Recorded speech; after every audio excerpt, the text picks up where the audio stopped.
Olá, meus amigos e minhas amigas. Hoje nós vamos falar sobre a contribuição espanhola à doação de armamentos e defesa antiaérea feito à Ucrânia. A contraofensiva de Kiev vem decepcionando os financiadores.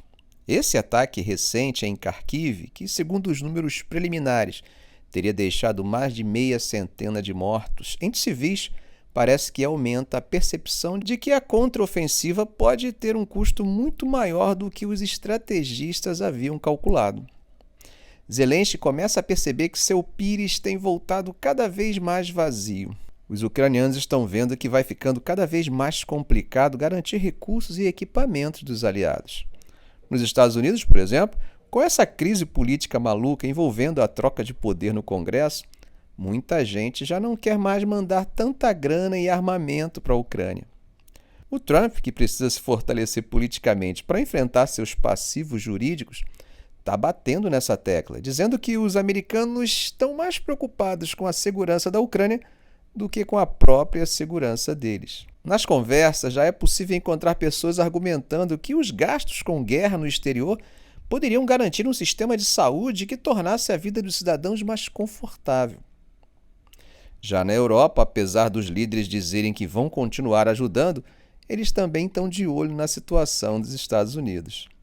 Se os americanos puxarem o freio, os europeus não vão querer bancar sozinhos a ajuda para os ucranianos por muito tempo. Então, resumindo, o Zelensky está vendo que vai ficando cada vez mais difícil garantir esse apoio todo que vinha recebendo. Vamos ver nos próximos meses como isso vai impactar no conflito. E foi nesse contexto adverso que o presidente ucraniano Vladimir Zelensky chegou nessa quinta-feira, 5 de outubro, a Granada, no sul da Espanha, para participar da cúpula da Comunidade Política Europeia. O fórum foi criado depois da invasão da Ucrânia pela Rússia para promover a cooperação entre mais de 40 países da região. A participação do presidente ucraniano parece que não foi totalmente inútil. Zelensky saiu de lá com alguns equipamentos, principalmente de defesa aérea e de desminagem. Essa doação veio do país que sediou a cúpula, ou seja, dos espanhóis. A doação espanhola, no entanto, não foi suficiente para tranquilizar Zelensky, que, mesmo agradecido ao mandatário espanhol, demonstra preocupação com a crise política americana. Zelensky se reuniu também com Pedro Sánchez, atual primeiro-ministro do país de Cervantes. O primeiro-ministro espanhol garantiu mais ajuda para os ucranianos. Prometeu, por exemplo, o sistema Patriot.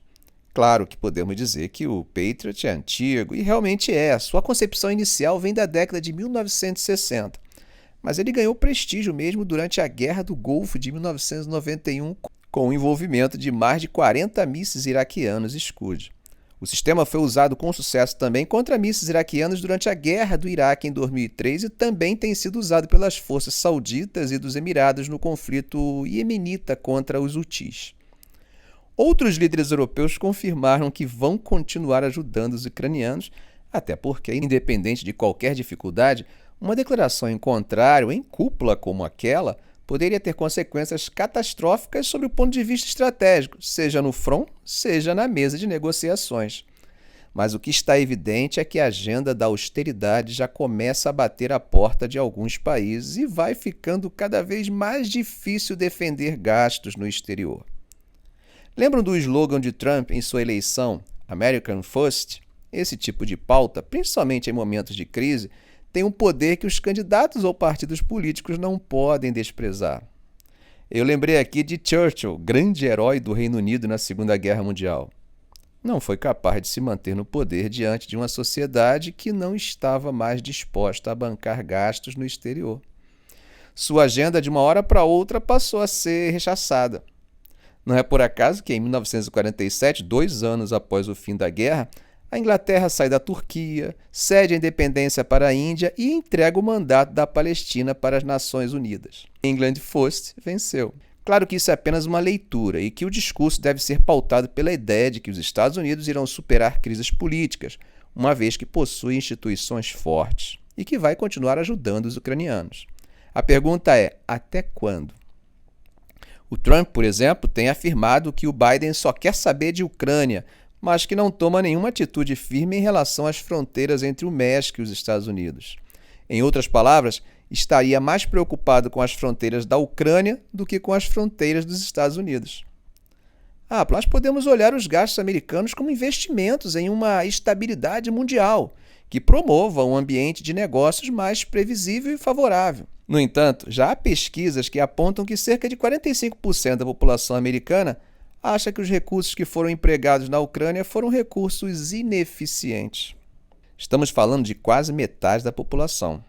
Como um político se comporta diante de números como esses, próximo a um período eleitoral?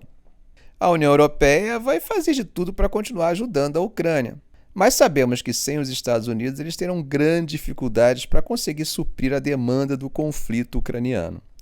Estamos falando do maior orçamento militar do mundo e da maior economia do mundo. Enquanto isso, um míssil russo escapa da defesa antiaérea ucraniana e atinge Kharkiv, deixando como saldo meia centena de vidas perdidas, incluindo crianças. Ficamos por aqui. Se esse vídeo foi útil para você, faça um comentário, compartilhe em suas redes sociais, dê um like e, é claro, se ainda não for inscrito, inscreva-se no canal e ative o sininho. Ok, gente? Um grande abraço do professor Arão Alves.